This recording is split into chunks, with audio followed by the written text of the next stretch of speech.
Good afternoon, ladies and gentlemen. I am the personal assistant of Mr. Wolfram and is the director of the No Euro Bank. We are here today to talk about our bank and how we appeared in the market. It was the 1st of January 2002 when the new currency euro was introduced to the several countries of the European Community. And mid-30s, And at that time, during the and still is, Great Depression, the fact that while Norway the corresponding is not a correction member in global or equity does have the prices currency and global euro. trade volumes were even larger.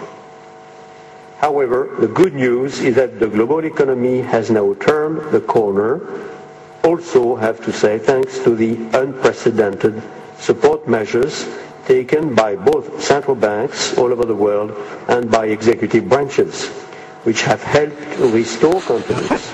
Indeed also, the rebound in equity prices and trade volumes has been very, very substantial. Global financial and economic conditions have improved significantly over 2009, according to the latest projections published by the International Monetary Fund. Global output is expected to rise by about 4% this year after a contraction of about 0.5% last year. However, the recovery remains fragile in Europe. We expect it to be modest, and we do not exclude a bumpy road ahead of us. I had occasion to say that on the Thursday afternoon. Available indicators suggest that the economic recovery in the euro area is on track, although it is likely to remain uneven. Inflation is expected to remain moderate over the policy-relevant horizon. Activity remains dependent on past support measures to a significant extent. Central banks have started to implement, as you said, Mr.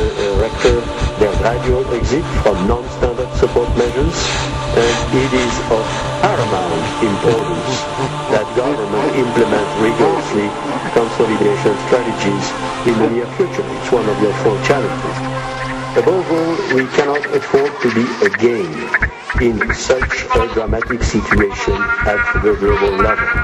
Nor can we expect taxpayers to be ready to put again as much as around 25% of GDP at risk through various options like recapitalization, like guarantee options of all kinds, in order to avert a collapse in the financial sector. And this, which I trust very profoundly, calls for an absolute obligation to make the global financial system more solid and sustainable, and the international community is keenly aware, it seems to me, of this need. It is certainly a diagnosis that we very, very widely share in the euro area and in the central bank constituency as a whole. In my remarks today, I will focus on global governance and in particular on the lessons that can be drawn from the extraordinary events of the past 2 years. I will first elaborate on why we need a set of rules, institutions, and international relations that we can call global governance. Second, I will analyze how, in hindsight, the existing correspondence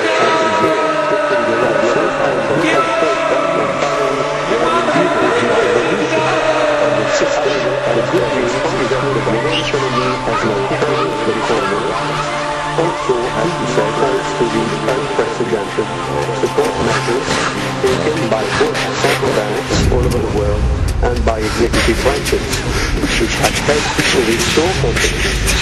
Indeed also, the rebound in equity prices and trade volumes has been very, very substantial.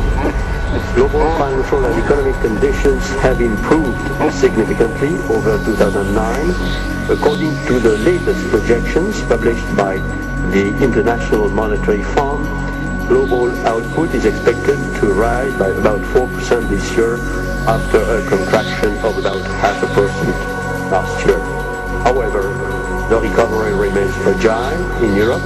We expect it to be modest, and we do not exclude a bumpy road ahead of us. I had occasion to say that only Thursday afternoon.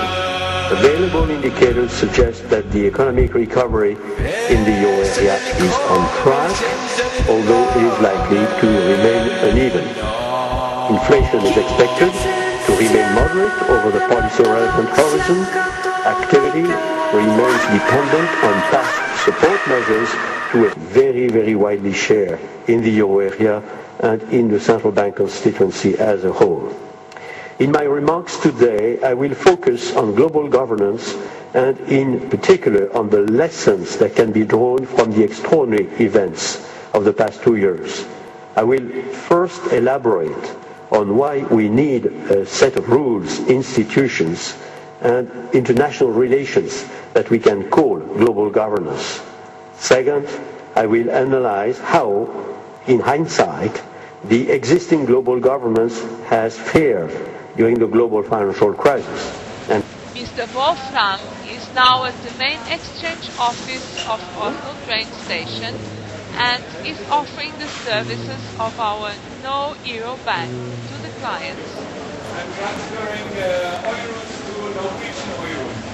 That means I'm going to sign over the euro name with krona, and then you have the hard currency limited edition names or signed by my bank director named Wolfram.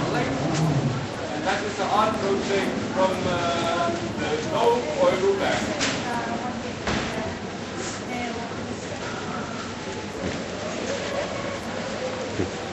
Okay, we can take that over there. Thank you.